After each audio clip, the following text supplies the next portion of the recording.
Hello friends, welcome to I speaks forum. आज हम इस वीडियो में बात करेंगे कि अगर मुझे डेट फंड में पैसा निवेश करना है तो मुझे डेट फंड्स कैसे चुनने हैं। आज मैं इस वीडियो में बहुत आसान सी भाषा में, बहुत सरल भाषा में आपको ये समझाने की कोशिश करूँगा कि डेट फंड्स होते क्या है, उन पर इंटरेस्ट कैसे जनरेट होता है, आपको क्या रिस्क है और आपको कैसे चुनना है डेट फंड।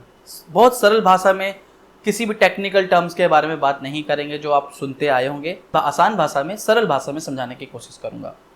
तो पहले ये समझते हैं कि डेट फंड्स होते क्या है। अगर मैं बात करूं, बड़ी बड़ी जो कंपनियां होती है वो अगर उनको पैसा रेज करना है मार्केट से तो वो कैसे करेंगी। दो तरीके होते हैं, या तो वो अपनी ओनरशिप बेचती है, ओनरशिप यानी अपनी ओनरशिप्स को यूनिट्स में बेचती है, जिसको हम शेयर बोलते हैं। यानी जब आप शेयर्स खरीदते हो, स्टॉक मार्केट से पैसा शेयर मार्केट से खरीदते हो, इक्विटी खरीदते हो, तो आप कंपनी की ओनरशिप खरीदते हो। ये एक तरीका है जब कंपनी को पैसा उठाना होता है मार्केट से। दूसरा तरीका है कि वो बोरो करती है। कहाँ से बोरो करेगी? या तो वो करेगी बैंक से या करेगी फाइनेंशियल इंस्टीट्यूशन से। जब वो बैंक से बोरो करती है तो बैंक उनको एक पैसा देता है और उसके बदले में उससे इंटरेस्ट लेता है। दूसरा तरीका है कि कंपनी अगर बैंक से उधार नहीं ले रही तो वो फाइनेंशियल इंस्टीट्यूशन से लेती है। फाइनेंशियल इंस्टीट्यूशन कौन सी? यानी म्यूचुअल फंड कंपनी। यानी म्यूचुअल फंड कंपनी भी ऐसी बड़ी कंपनियों को, बड़ी और छोटी कंपनियों को उधार देती है, उसके बदले में वो उनसे इंटरेस्ट लेती है। यानी जो डेट फंड्स है वो आपके एक बोरोइंग इंस्ट्रूमेंट्स है। समझने की कोशिश कीजिए, जो डेट फंड्स है आपके वो एक बोरोइंग इंस्ट्रूमेंट्स है, यानी आप कंपनियों को उधार दे रहे हो। अब जब आप स्टॉक मार्केट से खरीदते हो शेयर्स तो आप कंपनी में हिस्सेदारी लेते हो, कंपनी के हिस्सेदार बनते हो। लेकिन जब आप डेट फंड में पैसा लगाते हो तो आप कंपनी के लैंडर बनते हो, यानी वो आपसे क्रेडिट पे पैसा उठा रही है, जिसके बदले में वो आपको इंटरेस्ट दे रही है। अब म्यूचुअल फंड कंपनी क्या करती है कि म्यूचुअल फंड कंपनी आपसे पैसा लेगी। मतलब आप और हम जैसे लोग म्यूचुअल फंड कंपनी में पैसा निवेश करते हैं डेट फंड्स में, और म्यूचुअल फंड कंपनी उस पैसे को आगे उठा के आगे कंपनियों को उधार देती है और उसके बदले में इंटरेस्ट कमाती है। ये इंटरेस्ट जो कमाती है ना, डेट फंड का रिटर्न्स कमाने का एक तरीका है। इसके अलावा बॉन्ड्स में बाइंग एंड सेलिंग भी होती है, वो एक दूसरा तरीका है, वो मैं अभी आगे समझाऊंगा कैसे होता है।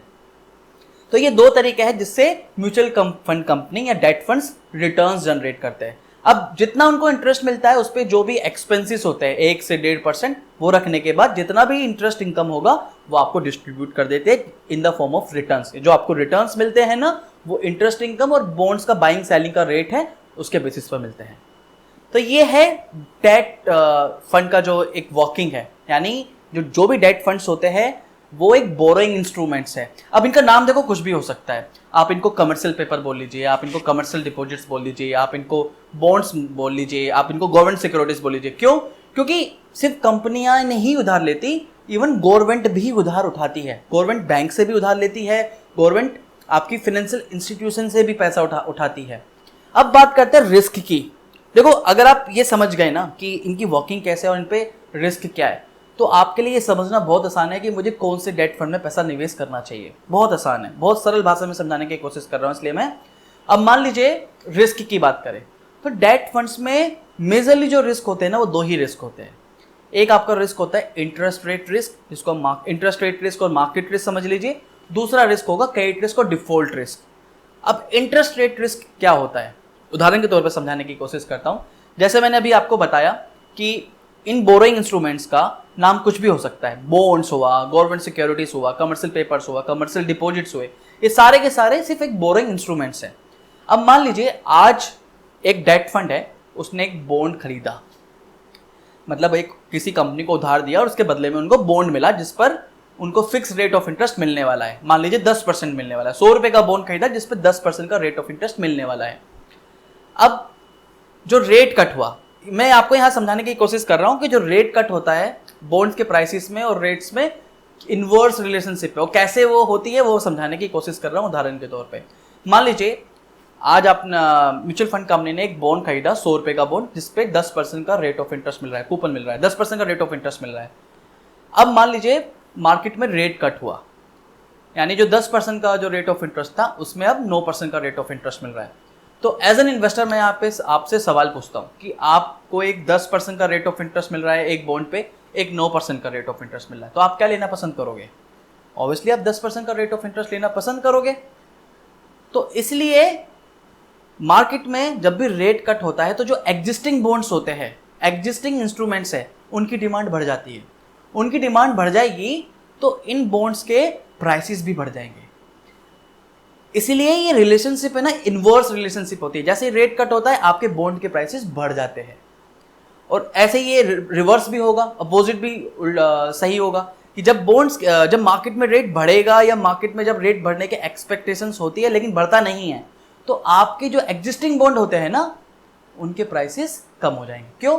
अब मान लीजिए, फिर उदाहरण पे समझाता हूं। मान लीजिए एक 10% का बॉन्ड मिल रहा है, एक आपको मिल रहा है 11% का बॉन्ड, तो लोग क्या लेना पसंद करेंगे? 11% का रेट। तो जब वो 11% का लेंगे तो जो एग्जिस्टिंग बॉन्ड है उनकी जो प्राइसेस है वो कम हो जाएंगे। क्यों कम होंगे? क्योंकि वो उनको मार्केट एडजस्ट करना होगा। मार्क टू मार्केट का रेशो चलता है कि जैसे ही मान लीजिए बॉन्ड्स के जो पुराने नए बॉन्ड्स है वो 11% के आ रहे हैं, 11% की रेट, तो इन वाले बॉन्ड्स के अपने प्राइसेस कम करने होंगे ताकि इनका जो कूपन है वो एडजस्ट हो सके, सेम रेट ऑफ इंटरेस्ट मिल सके।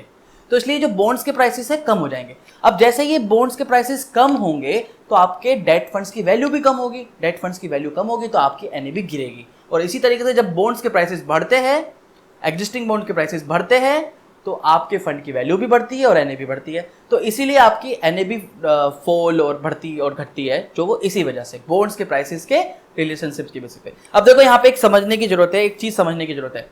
अब मैं आपसे एक सवाल पूछता हूँ कि मान लीजिए आप थोड़े समय के लिए पैसा लगाना चाहते हो, शॉर्ट टर्म के लिए, तो आप क्या चाहोगे? कि आपको ये इंटरेस्ट रेट रिस्क मिले? आप ये चाहोगे कि जब भी ये जो इंटरेस्ट रेट का जो फ्लक्चुएशंस है मेरे फंड पे ना हो। वो आगे मैं भी आपको बताऊंगा, जब मैं आपको बताऊंगा कि कैसे फंड चुनना है। तो लेकिन ये मोटा मोटा ये समझने की जरूरत है यहाँ पे कि ये इनवर्स रिलेशनशिप होती है, यानी जब भी बॉन्ड्स के प्राइस, जब भी मार्केट में रेट कट होता है तो आपके बॉन्ड्स के प्राइसेस बढ़ते हैं, यानी आपको फायदा होगा। और जब मार्केट में रेट कट एक्सपेक्ट होना होता है और वो नहीं होता या बढ़ते हैं रेट, तो आपके बॉन्ड्स के प्राइसेस कम होंगे, यानी आपके डेट फंड्स गिरेंगे, नेगेटिव रिटर्न्स देंगे। तो ये इस वजह से आपके डेट के फंड्स के जो रिटर्न्स है वो वेरिएट करते हैं। आप बोलते हो ना कि डेट फंड्स में तो पैसा सेफ है, तो फिर उनके एनएवी क्यों बढ़ती गिरती है? वो इस वजह से गिरती है क्योंकि बॉन्ड्स के प्राइसेस भी फ्लक्चुएट होते हैं। और ये भी एक रीजन है, ये भी एक वे ऑफ है जिससे डेट फंड्स पैसा कमाते हैं। अब वही है बात कि जब भी बॉन्ड्स के प्राइसेस ऊपर नीचे होते हैं, सेकेंडरी मार्केट में बेच के म्यूचुअल फंड कंपनी उससे पैसा अर्न कर सकते हैं। यानी दो तरीके से डेट फंड्स पैसा अर्न करते हैं। एक तो इंटरेस्ट इनकम उनको मिलती रहती है, दूसरा ऐसे बॉन्ड्स के प्राइसेस जब फ्लक्चुएट होते हैं तो वो मार्केट में बेच के पैसा कमा सकते हैं। तो ये एक इंटरेस्ट रेट रिस्क है। दूसरा जो डेट फंड्स को रिस्क होता है वो होता है क्रेडिट रिस्क और डिफॉल्ट रिस्क। वो कैसे? डिफॉल्ट रिस्क की बात करें, अब मान लीजिए आज आप एक म्यूचुअल फंड कंपनी है, उसने किसी एक कंपनी को उधार दिया, बोरो करा उस कंपनी ने, जिसमें आपने पैसा लगाया, किसी को उधार दिया। अब मान लीजिए कोरोना वायरस का सिचुएशन जैसा भी चल रहा है, ऐसा सिचुएशन है, कंपनी बंद हो गई, लॉकडाउन में चली गई, प्रोडक्शन नहीं हो रहा, आउटपुट नहीं हो रहा, लेबर काम नहीं कर रही, 3 महीने हो गए, कंपनी का प्रॉफिट नहीं निकल रहा, कंपनी का प्रोडक्शन नहीं निकल रहा, आउटपुट नहीं, खर्चे नहीं निकल रहे, तो कंपनी इंटरेस्ट जो पे करेगी वो डिले करेगी या नहीं देगी। दो ही सिचुएशन हो सकते हैं। अभी हमने रिसेंटली देखे थे काफी सारे डेट फंड्स के जो रिटर्न्स थे नेगेटिव थे, वो इसी एक वजह से था क्योंकि काफी सारी कंपनी ने इंटरेस्ट पे नहीं करा था, जिसकी वजह से आपने देखा होगा ना कि डेट फंड्स में नेगेटिव रिटर्न्स मिले थे। वो ये भी एक वजह थी कि काफी सारी जो अच्छी अच्छी कंपनियों ने इंटरेस्ट डिले करा था या इंटरेस्ट नहीं दिया था। तो या तो इंटरेस्ट डिले करे या इंटरेस्ट नहीं दे या प्रिंसिपल पार्ट भी ना दे, तो वो डिफॉल्ट रिस्क होता है। यानी अपना कंपनी को जो कर्जा दिया है म्यूचुअल फंड कंपनी ने, वो या तो पैसा नहीं दे रही है, डिले कर रही है, तो उसमें वो डिफॉल्ट रिस्क है, जिसकी वजह से आपके फंड्स की एनएवी भी इम्पैक्ट होता है। क्योंकि जब पैसा नहीं दिया जाता, उधार नहीं वापस मिल रहा, तो आप म्यूचुअल फंड कंपनी को अगर इंटरेस्ट वापस नहीं मिल रहा या प्रिंसिपल वापस नहीं मिल रहा, तो वो आपको कैसे पैसा देगी? तो इसकी वजह से आपके फंड की एनएवी गिरेगी। इसी तरीके से क्रेडिट रेटिंग्स भी इम्पैक्ट होता है। अब हर जो जितने भी इंस्ट्रूमेंट्स, जितने भी नाम लिए मैंने, बॉन्ड्स हुआ, कमर्शियल डिपॉजिट हुआ, सोवरेन बॉन्ड्स हुए, गवर्नमेंट सिक्योरिटीज हुए, क्योंकि गवर्नमेंट भी पैसा उठाती है मार्केट से, मार्केट इंस्टीट्यूशनल से, इन्वेस्टर से। मान लीजिए अब इन सारे जो इंस्टीट्यूशनल इन्वेस्टर्स होते हैं, सारे जो इंस्ट्रूमेंट्स है, इनकी सबकी रेटिंग्स होती है। एक क्रेडिट रेटिंग एजेंसी इनको एक रेटिंग देती है, AA, AAA, सिंगल ए, सोवरेन बॉन्ड्स, आपने काफ़ी नाम सुने होंगे, रेटिंग्स सुनी होगी। अब ये रेटिंग कैसे तय होती है? रेटिंग ये तय होती है कि कंपनी का मैनेजमेंट कैसा है, कंपनी का अभी तक का इंटरेस्ट पेमेंट साइकिल कैसे रही है, कंपनी टाइम पे पेमेंट दे रही नहीं दे रही, कंपनी का कोई कोलेटरल है नहीं है, उसी के बेसिस पर ये सब तय होता है कि रेटिंग्स क्या है। जब वो रेटिंग्स डाउन होती है इसकी वजह से फंड जो डेट फंड्स होते हैं या बॉन्ड्स होते हैं उनके प्राइसेस कम हो जाते हैं और उसकी वजह से आपके फंड की एनएवी भी गिर जाती है। जैसा अभी रिसेंटली हुआ था डीएचएफएल के केस में, डीएचएफएल को ट्रिपल ए रेटेड फंड्स थे, ट्रिपल ए रेटेड इंस्ट्रूमेंट्स थे, लेकिन सडनली डीएचएफएल की न्यूज़ आई कि उसका मैनेजमेंट में कुछ प्रॉब्लम है या कुछ है, तो इमीडिएटली क्रिसिल ने और रेटिंग एजेंसी ने उसकी रेटिंग डाउन कर दी, जिसकी वजह से डीएसपी का हमने देखा होगा, डीएसपी के काफ़ी सारे फंड्स की जो डेट फंड्स थे उनकी एनएवी गिरी थी इमीडिएटली 5% एक दिन में गिरा, जो कि बहुत 100 में कोई एक रेयर चांसेस होता है। ऐसे मैंने कभी देखा नहीं था, इस साल ही 2 साल में ऐसा सब कुछ देखने को मिला है। तो ये क्रेडिट रिस्क होते हैं आपके, मतलब जब आपकी रेटिंग्स डाउन हो जाती है डेट फंड्स की तो आपके फंड्स के एनएवी पे इंपैक्ट होता है या डिफॉल्ट होता है अगर वो पेमेंट नहीं कर रहे। तो ये कुछ मोटे मोटे जो रिस्क है आपको, इंटरेस्ट रेट रिस्क और क्रेडिट रिस्क और डिफॉल्ट रिस्क। अब यहाँ ये समझने की कोशिश करते हैं नेक्स्ट कि अगर आपको पैसा निवेश करना है तो अब आप ये कैसे चुनोगे। तो देखो, जैसे मैंने बताया कि बॉन्ड्स पर जो ये डेट इंस्ट्रूमेंट्स होते हैं इन पर रिस्क होता है इंटरेस्ट रेट रिस्क और क्रेडिट रिस्क। तो आपको ये देखना है कि आपकी टाइम फ्रेम क्या है। मान लीजिए आज मुझे 6 महीने के लिए पैसा निवेश करना है, तो मैं चाहूँगा कि मेरे वो 6 महीने के निवेश पे, इन्वेस्टमेंट्स पे रिस्क ना हो, कम से कम रिस्क हो। तो मैं ये चाहूँगा कि मेरे जो ये इंटरेस्ट रेट का जो फ्लक्चुएशन है इसका इम्पैक्ट भी कम हो, मैं यही चाहूँगा, तभी रिस्क कम होगा और क्रेडिट रिस्क भी कम हो। तो मैं शॉर्ट ड्यूरेशन के लिए, अब मतलब डेट फंड्स को आप वैसे तो काफ़ी सारी कैटेगरी है, लेकिन इसको 2 पार्ट्स में डिफाइन करते हैं, बाकी सब इन्हीं 2 पार्ट्स में पूरा आ जाता है debt funds, short duration funds और long duration funds. Short duration funds आपके हो गए लिक्विड फंड हो गया, ओवरनाइट फंड हो गया, अल्ट्रा शॉर्ट फंड हो गए। Long duration, medium duration fund हो गए आपके, लॉन्ग ड्यूरेशन फंड हो गए, गिल्ड फंड हो गए, आपके और कॉर्पोरेट बॉन्ड्स फंड्स हो गए, ये सारे। तो अगर मान लीजिए आपका ड्यूरेशन है अभी बहुत शॉर्ट, मतलब आपको 6 महीने 7 महीने के लिए पैसा निवेश करना है जिस पर रिस्क नहीं लेना, आपका प्रिंसिपल पार्ट सेफ रहना चाहिए, तो आप कोशिश करोगे कि मैं आपके उस डेट फंड में पैसा निवेश करूं जहां पे मेरा बॉन्ड रेट, जो इंटरेस्ट रेट का जो फ्लक्चुएशन है वो कम से कम हो ना। तो इसलिए आपके पास आते हैं options liquid fund, ultra short term debt funds, overnight fund. क्यों? क्योंकि देखो लिक्विड फंड में जो मैच्योरिटी होल्डिंग्स होती है, इन बॉन्ड्स की जो होल्डिंग्स होती है, अब देखो हर कोई कंपनी ये तो चाहेगी नहीं कि मैं सिर्फ 5 साल के लिए लोन लेना है। हर कंपनी की रिक्वायरमेंट के हिसाब से वो लोन लेती है, मार्केट से पैसा उठाते हैं। कुछ कंपनियां होती है जो वर्किंग कैपिटल के लिए पैसे लेती है, जिसकी रिक्वायरमेंट्स आई थिंक 6 महीने, किसी वेंडर को पेमेंट करना है 2 दिन, तो अपनी जरूरत के हिसाब से पैसा मार्केट से उठाती है। तो उसी हिसाब से आपके जो म्यूचुअल फंड कंपनी होती है ऐसे जो इंस्ट्रूमेंट्स है उनको चुनते हैं अपने पोर्टफोलियो में। यानी मान लीजिए आपकी जरूरत है 6 महीने की, तो आपके जो शॉर्ट टर्म ड्यूरेशन फंड्स होंगे वो ऐसे बॉन्ड्स को अपने पोर्टफोलियो में होल्ड करेंगे जिनकी मैच्योरिटी होल्डिंग पीरियड कम होती है। लिक्विड फंड में ये 90 डेज होती है, अप टू 91 डेज तक का उनका बॉन्ड का मैच्योरिटी होल्डिंग होती है। जितनी कम बॉन्ड मैच्योरिटी होल्डिंग होगी ना, उतना रिस्क कम होगा, उतना इंटरेस्ट रेट फ्लक्चुएशन रिस्क कम होगा। जितनी ज्यादा आपकी बॉन्ड मैच्योरिटी होल्डिंग ज्यादा होगी उतना रिस्क ज्यादा होगा। अब देखो रिस्क कम होगा तो उस पर रिटर्न्स की एक्सपेक्टेशंस भी आपको कम रखनी पड़ेगी। आप मतलब उस पर ज्यादा रिटर्न्स एक्सपेक्ट नहीं कर सकते हो, लेकिन जितना रिस्क ज्यादा होगा उस पर इंटरेस्ट रेट फ्लक्चुएशन ज्यादा होगा, लेकिन उस पर आप ज्यादा रिटर्न्स एक्सपेक्ट कर सकते हो। इस बात को देखने के लिए आप ये आज के देखिए, अभी 1 साल से रेट कट हुए हैं काफ़ी और मार्केट स्लो चल रहा है, इकोनॉमी स्लो डाउन चल रही है। इसकी वजह से आपको मालूम है कि जो लॉन्ग ड्यूरेशन फंड्स है या गिल्ट फंड है, उनके जो रिटर्न्स लास्ट 1 ईयर के रिटर्न्स देखे हैं आपने, 15%, 12%, इवन इक्विटी के भी रिटर्न्स नहीं है इतने। तो आपको ये देखना है कि आपकी रिस्क एपेटाइट क्या है, आपका टाइम फ्रेम क्या है। अगर आपका ड्यूरेशन है शॉर्ट ड्यूरेशन के लिए, तो आप चाहोगे कि मेरा इंटरेस्ट रेट फ्लक्चुएशन रिस्क कम हो, और आप ये चाहोगे कि जो उसमें होल्डिंग है, जो मेरे बॉन्ड्स की होल्डिंग है, उनकी रेटिंग्स भी अच्छी हो। तो जो शॉर्ट ड्यूरेशन के फंड्स होते हैं ना, उन पे इंटरेस्ट रेट रिस्क कम होता है क्योंकि उनकी मैच्योरिटी होल्डिंग पीरियड्स कम होते हैं और उनकी जो होल्डिंग्स होती है वो AAA रेटेड या अच्छे उनकी रेटिंग्स अच्छी होती है, तो उस पर रिस्क कम होगा। तो इसलिए अगर आपकी रिक्वायरमेंट कम की है, आप शॉर्ट ड्यूरेशन के लिए देख रहे हैं, 6 महीने के लिए पैसा लगाना है, 7 महीने के लिए लगाना है, 1 दिन के लिए लगाना है, तो उस हिसाब से आपके पास फंड है। इस पर मैं एक अलग से सेपरेट वीडियो बनाऊंगा जिसमें मैं आपको फंड्स, अच्छे फंड्स भी रिकमेंड करूंगा। इससे नेक्स्ट वीडियो में वही ला रहा हूँ। तो इसलिए अगर आपने अभी तक वीडियो सब्सक्राइब नहीं करा और बेल आइकन पे क्लिक नहीं करा तो कर लीजिए। तो अभी जैसे मैं बता रहा हूं कि अगर आपकी रिक्वायरमेंट शॉर्ट ड्यूरेशन की है, आपको छोटी अवधि के लिए पैसा लगाना है, तो आप शॉर्ट ड्यूरेशन फंड्स में लगाएंगे, शॉर्ट ड्यूरेशन डेट फंड्स में लगाएंगे। लेकिन मान लीजिए आपकी जरूरत है कि आज से मुझे 3 साल 4 साल के बाद पैसा चाहिए, तो आप लॉन्ग ड्यूरेशन डेट फंड में लगा सकते हैं, क्योंकि वहां पर रिटर्न्स के चांसेस, रिटर्न्स की एक्सपेक्टेशन ज्यादा है। तो ये फंड्स को चुनने के 2 मेन क्राइटेरिया है। आपको रिस्क पता होना चाहिए, आपका टाइम फ्रेम पता होना चाहिए। एक मैं आपको प्रो टिप दे देता हूं। देखो, किसी भी फंड की अगर आपको एवरेज मैच्योरिटी देखनी, यानी उस फंड की, डेट फंड की होल्डिंग की कितनी मैच्योरिटी पीरियड है, जैसे मैंने बताया कि मैच्योरिटी के बेसिस पर आप तय कीजिए कि मुझे इस फंड में निवेश करना है नहीं करना। अपनी ड्यूरेशन से मैच कीजिए कि आपकी रिक्वायरमेंट क्या है, उसके हिसाब से देखिए कि उस फंड की, उस डेट फंड की जो मैच्योरिटी पीरियड है, होल्डिंग्स की, जो इंस्ट्रूमेंट्स की होल्डिंग की मैच्योरिटी पीरियड है, वो आपके रिक्वायरमेंट से मैच हो रही है नहीं हो रही है, वो देखिए।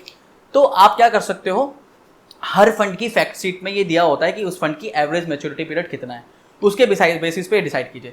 एक टिप बता रहा हूं मैं आपको कि मान लीजिए आज आपकी जरूरत है कि मुझे 3 साल के लिए डेट फंड में पैसा निवेश करना है, 3 साल के पैसा निवेश, तो आप क्या करिए, आप ये देखिए कि कौन सा फंड है जिसकी एवरेज मैच्योरिटी पीरियड 3 साल से कम है। एग्जैक्टली 3 साल भी नहीं, 3 साल से कम है, थोड़ा कम होना चाहिए। तो एवरेज मैच्योरिटी जिसका कम है उस फंड में आप निवेश कर सकते हो। अगर मान लीजिए आपकी जरूरत है कि मुझे 5 साल के लिए पैसा निवेश करना है, तो आप देखिए कि एवरेज मैच्योरिटी जिसकी 5 साल से ज्यादा है, तो इस बेसिस पर आप डिसाइड कर सकते हो कि मुझे कौन से डेट फंड में पैसा निवेश करना है। मैं फिर बता देता हूं कि अगर आपका शॉर्ट ड्यूरेशन है तो आप शॉर्ट ड्यूरेशन फंड में लगाइए, यानी आपको कम अवधि के लिए पैसा लगाना है, तो इसलिए यानी आपको रिस्क भी कम लेना है। आपको रिस्क कम लेना है तो आप शॉर्ट ड्यूरेशन के लिए शॉर्ट ड्यूरेशन फंड्स में निवेश कीजिए। लिक्विड फंड हो गया, ओवरनाइट फंड हो गया। लिक्विड फंड हो गया आपके 3 महीने तक के लिए, ओवरनाइट फंड हो गया आपके अगर 1 दिन 2 दिन के लिए पैसा निवेश करना है, 1 हफ्ता के लिए, सप्ताह के लिए पैसा निवेश करना है, जिसपे रिस्क और कम होगा, रिस्क कम हो तो रिटर्न्स भी कम होंगे। अगर आपको 6 महीने 9 महीने के लिए पैसा लगाना है तो अल्ट्रा शॉर्ट ड्यूरेशन फंड्स है, जहां पे जो बॉन्ड की जो मैच्योरिटी होल्डिंग पीरियड है वो 6 महीने 9 महीने के लिए होती है। वहीं अगर आपको लॉन्ग टर्म पीरियड के लिए करना है, 5 साल के लिए होल्ड कर सकते हो, 6 साल के लिए होल्ड कर सकते हो, 2 साल 3 साल के लिए होल्ड कर सकते हो, तो आपके पास ऑप्शन है कॉर्पोरेट बॉन्ड फंड्स में पैसा लगाने का, गिल्ट फंड में पैसा लगाने का।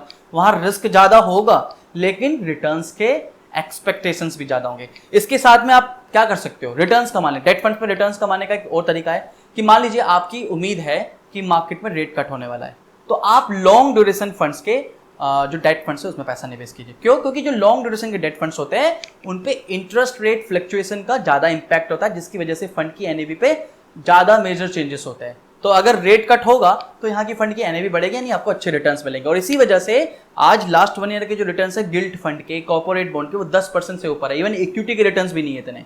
तो एक छोटी सी कोशिश थी मुझे आपको डेट फंड्स के बारे में समझाने के में। आई बिलीव मैं आपको समझा पाया हूँ काफ़ी आसान सी भाषा में कि डेट फंड होते क्या है। डेट फंड एक बोरोइंग इंस्ट्रूमेंट्स है। रिस्क मैंने आपको बता दिया कि आपको कैसे फंड चुनना है। नेक्स्ट वीडियो में हम बात करेंगे कि ड्यूरेशन के बेसिस पर, आपके इन्वेस्टमेंट ड्यूरेशन के बेसिस पर कौन से फंड में पैसा निवेश करना चाहिए। वहां मैं आपको पूरा एक्सप्लेन भी करूंगा, रिटर्न्स के एक्सपेक्टेशंस के बेसिस पर एक्सप्लेन भी करूंगा कि कैसे रिटर्न्स चेंज हुए, ताकि आप सही डिसीजन ले सको। लेकिन आज इस वीडियो में मेरा मकसद था कि मैं आपको डेट फंड्स के बारे में थोड़ा सा बेसिक समझा सकूं, ताकि आपको वर्किंग समझ में आ सके। एक बार वर्किंग समझ में आ गई, रिस्क समझ में आ गई, तो आपके लिए बहुत आसान हो जाता है कि डेट फंड कैसे चुने। तो अगर ये वीडियो अच्छी लगी है तो प्लीज़ इस वीडियो के नीचे लाइक का बटन लाइक जरूर कीजिए। इस वीडियो पर मैं 500 लाइक्स का टारगेट रख रहा हूँ। और अगर मुझे मालूम है कि यहाँ पे भी काफ़ी लोगों के कुछ सवाल होंगे, अगर कुछ क्लैरिटी नहीं है चीज़ को लेके, डेट फंड्स को लेके, तो नीचे कमेंट जरूर कीजिए। मैं हर सवाल के जवाबों के आंसर देता हूँ। कोई भी सवाल है आपका जरूर दीजिए। हो सकता है आज ना दूं, 1 दिन ना दूं, 2 दिन ना दूं, लेकिन मैं कोशिश करता हूँ कि सारे जितने भी कमेंट्स हैं सब पे आंसर दूं। तो इस वीडियो को लाइक जरूर कीजिए। इस वीडियो पे मेरे 500 लाइक्स का टारगेट है। और सब्सक्राइब कीजिए, बेल आइकन पे जरूर क्लिक कीजिए दोस्तों, क्योंकि बिना बेल आइकन पे अगर क्लिक नहीं करोगे तो आपको नोटिफिकेशन नहीं आएगा। तो नोटिफिकेशन पाने के लिए मेरी वीडियोस का बेल आइकन पे जरूर क्लिक कीजिए, सब्सक्राइब कीजिए और इस वीडियो को अपने फ्रेंड्स, कलीग्स, अंकल, जहां आपको लगता है कि इस वीडियो को भेजना चाहिए वहां भेजिए। तो दोस्तों फिर आज के लिए इतना ही था। धन्यवाद। वंदे मातरम। जय हिंद।